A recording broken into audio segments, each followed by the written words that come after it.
Oman উপকূলে ভারতীয় তেলবাহী ট্যাঙ্কারে আমেরিকার হামলা। জাহাজে থাকা 24 জন ভারতীয় নাবিকের মধ্যে 21 জনকে উদ্ধার। ইরান আমেরিকার সংঘাতে মৃত্যু হল 3 ভারতীয় নাবিকের।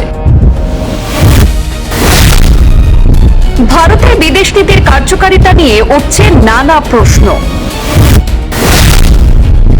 আমেরিকার সাথে ঘনিষ্ঠ সম্পর্ক থাকা সত্ত্বেও দেশের নাবিকদের নিরাপত্তা নিশ্চিত করতে ব্যর্থ হয়েছে কি ভারত?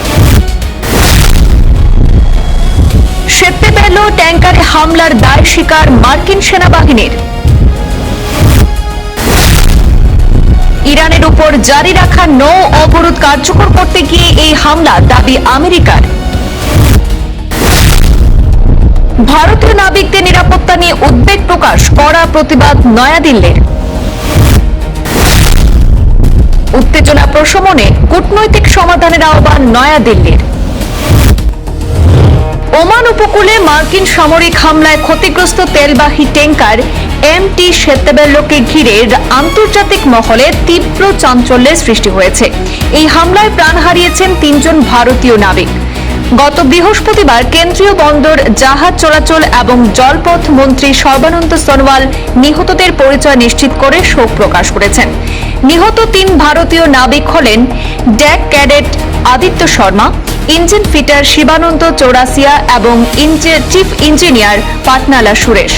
এই হামলার সময় জাহাজটিতে মোট 28 জন কর্মী ছিলেন, যার মধ্যে 24 জনই ভারতীয় নাগরিক। তাদের মধ্যে 21 জনকে উদ্ধার করা সম্ভব হয়েছে এবং 3 জনের মৃত্যু হয়েছে বলে জানা গেছে। একদিকে ভারত নিজেকে বৈশ্বিক কূটনীতির গুরুত্বপূর্ণ শক্তি হিসাবে তুলে ধরছে, অন্যদিকে আন্তর্জাতিক সংঘাতের মাঝখানে ভারতীয় নাগরিকদের প্রাণহানির ঘটনায় প্রশ্ন উঠছে দেশের কূটনৈতিক প্রভাব এবং নিরাপত্তা ব্যবস্থার কার্যকারিতা নিয়ে।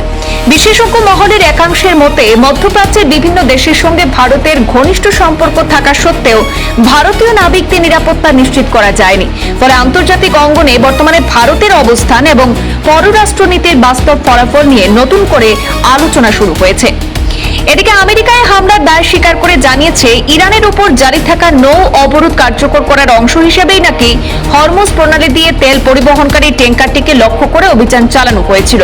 মার্কিন বাহিনীর দাবি, জাহাজটি নাকি তাদের অবরোধ লঙ্ঘন করছিল। ঘটনার পর নয়াদিল্লিতে নিযুক্ত মার্কিন চিফ অফ মিশনকে তলব করে ভারত। বিদেশ মন্ত্রক ভারতীয় নাগরিকদের নিরাপত্তা নিয়ে গভীর উদ্বেগ প্রকাশ করেছে এবং উত্তেজনা প্রশমনে দ্রুত কূটনৈতিক সমাধানের আহ্বান জানিয়েছে। তবে এই ঘটনা ঘিরে বর্তমানে ভারতের পররাষ্ট্রনীতি নিয়েও প্রশ্ন উঠতে শুরু করেছে। প্রশ্ন উঠছে, বিশ্বমঞ্চে ভারতের ক্রমবর্ধমান কূটনৈতিক প্রভাবের দাবির মধ্যেও কেন ভারতীয় নাগরিকদের প্রাণহানি ঠেকানো গেল না? ওমান উপকূলের এই ঘটনা কি শুধুই একটি সামরিক অভিযানের ফল, নাকি এটি ভারতের পররাষ্ট্রনীতি কার্যকারিতা নিয়ে নতুন বিতর্কের সূচনা করলো? সেই আলোচনা ইতিমধ্যেই শুরু হয়ে গেছে রাজনৈতিক এবং কূটনৈতিক মহলে। ব্যুরো রিপোর্ট, পূর্বাঞ্চল প্রতিদিন।